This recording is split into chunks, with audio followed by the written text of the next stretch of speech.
Hello again, Drum Boy Reads Slow. I was out for a few days sick. I do apologize for the lack of content, but we're back, and happy new comic book day. I don't know if you saw my review on Absolute Flash 1 through 8, but we just got issue 9 today, and I like this book. I actually like it. Reading them all together in a quick fashion really helped the storytelling of Jeff Lemire. Looking forward to that. I have been keeping up. I don't think I've read any of this since, I think, like the third issue since Dan Waters got in, but I'm looking forward to getting caught up in a couple of weeks. I'm not sure. Didn't this come out already? It had a new release sticker on it. I don't know. It's growing my Space Ghost. I got all the back issues. I got everything now, so I'm all caught up. We just got to read it, and I've heard nothing but good things. This is probably my most anticipated book. We also got the latest Amazing Spider-Man. Wow. Yeah, I don't know. There's a interesting premise there. I'm not sure about that one. You've been keeping up with Exquisite Corpses. Interesting little book, but I don't know, kind of formulaic. We'll see. I think I'm like 4 or 5 into it, and yeah, I'm not all the way caught up. Latest zombie book, Everything Dead and Dying, is a miniseries. I did a little review on the first 2 issues. This is issue 3.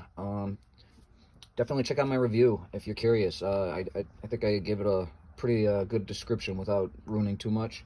All right, I think, honestly, after today, I think I'm done with this Age of Revelation stuff. Honestly, my shop did not have, like, half the stuff that I was looking for issue 2s of, and this was one of my least favorite books, so, of course, that's what was here. I finally compiled all my Terminator stuff out of all my boxes, so I'll do a quick read-through of that. I'm not expecting Terminator to be that good, but I got high hopes for Terminator Metal. I don't know why. Maybe because I love Terminator 2.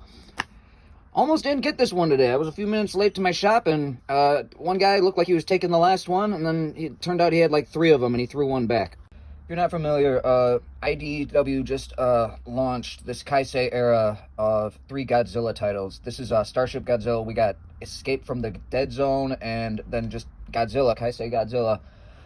They're all really young, and I'm hearing nothing but really high praise for all of them. I've paged through them. The art looks awesome, very unique. So yeah, this is a good one to jump on if you're looking for something interesting and you're kind of like, where to start? He-Man, Masters of the Universe, Sword of Flaws, finally got part 2.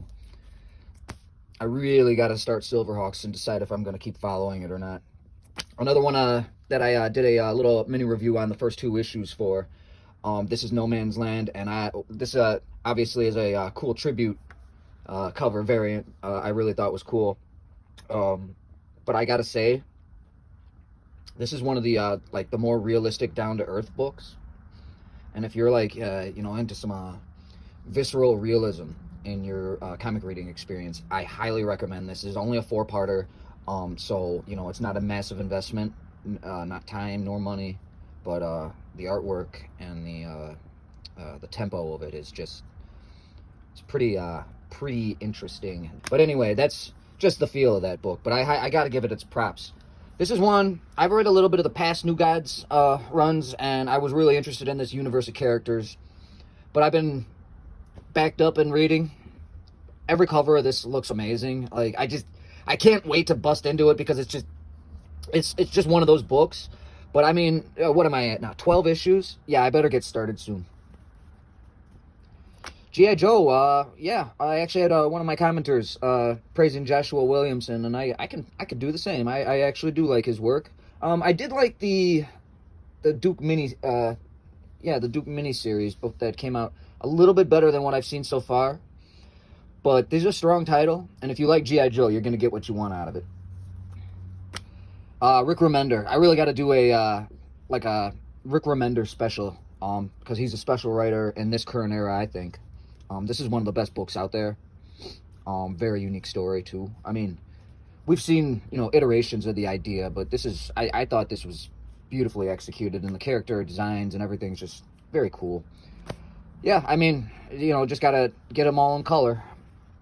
So this, I didn't even know this was coming out. It's a 6-parter, and this was the store's pick of the week. I have no idea. I hope it's amazing. I do like Spawn as a character. I loved the animated series as well on HBO.